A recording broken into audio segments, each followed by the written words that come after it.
काब सौदा यहाँ नहीं तेरे कबीले वालों के सामने किया जाएगा। तू भाई के दरवाजे पे आई है, आका करीम आए हैं, मुजम्मिल वाली चादर बिछाई है, सरकार ने इज्जत से बहन को उस पे बिठाया, खुद तो जानो हो के सामने बैठे हैं। कहते अब बता क्या चाहती है।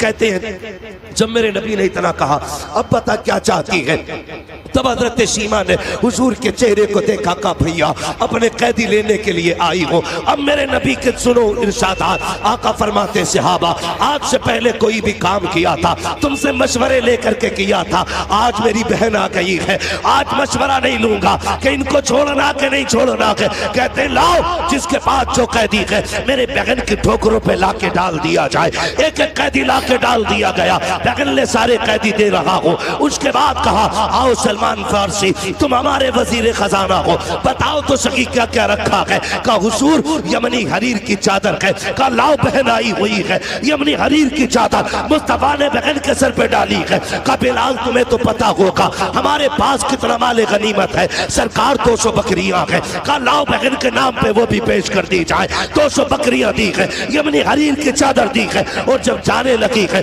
सरकार पीछे पीछे चल रहे हैं और कहते जा रहे हैं बहन आती रहा करो, बड़ी याद आती है, तुम आ जाती हो हलीमा की याद ताजा हो जाती है। बताओ मेरी अम्मी की बात बताओ। सहाबा फरमाते हैं हजरत शीमा जाने लगी, सरकार छोड़ने के लिए गए हैं, सरकार खड़े होकर के वहां तक देखते रहे जहां तक हजरत शीमा नजर आती रही। कहते हैं जब सरकार वापस आए हैं हमने दस्तबस्त अर्ज की थी हमारे माँ बाप कुर्बान हो जाए, सरकार आपकी तो कोई बहन ही नहीं है, ये कौन थी जिसके लिए इतनी कुर्बानियां पेश की है। आका फरमाते सहाबा तुम्हें याद हो तो सुनो, मैं तुम्हें बता रहा हूँ ये उस हलीमा की बेटी है, जब सब यतीम समझ कर छोड़ आए थे तभी इसकी माँ मुझे गोद में लेके आई थी। कहा ये उसी की बेटी है कि जो मुझे गोद में लेकर के जब कबीले में आई थी तो पूरी बस्ती महक गई थी।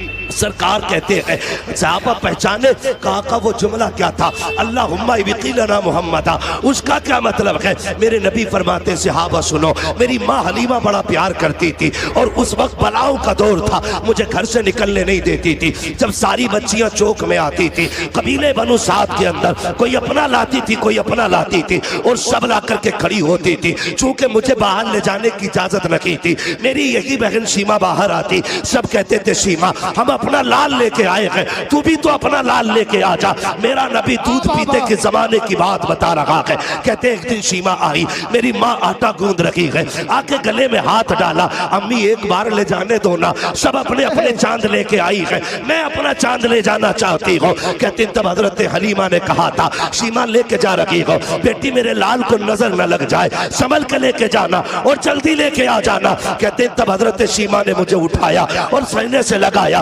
अपनी चादर रहमत में छुपाया और चौक में जाके खड़ी हो गई। सब अपने अपने भाइयों को लेके आए, कोई कहता था मेरा हसीन है, कोई कहती थी मेरा हसीन है, कोई कहती थी मेरा हसीन है। खुदा की कसम आका फरमाते हैं सबने इकट्ठे होके कहा हलीमा सीमा तूने सबके देख लिए हैं, अब जरा अपना भी तो दिखा दे। कहा जब मेरी सीमा ने मेरी बहन ने मेरे चेहरे से चादर हटाई है, सबने अपने लालों को लिया, तोड़ने लग गई। तब सीमा ने कहा था आओ मुकाबला करें, देख किसका ज्यादा हसीन है। तो सबने कहा था जब तेरा यहाँ लाल आ गया है अब यहाँ किसी के लाल की जरूरत नहीं है। खुदा की कसम आका कहते हैं जब ये शान मेरी देखी तब सीमा ने कहा था अल्लाहुम्मा इब्तिलना मुहम्मदा, अल्लाह इसका बचपन दिखाया है, जवानी भी दिखाना। अगर बचपन इतना प्यारा है जवानी कितनी प्यारी।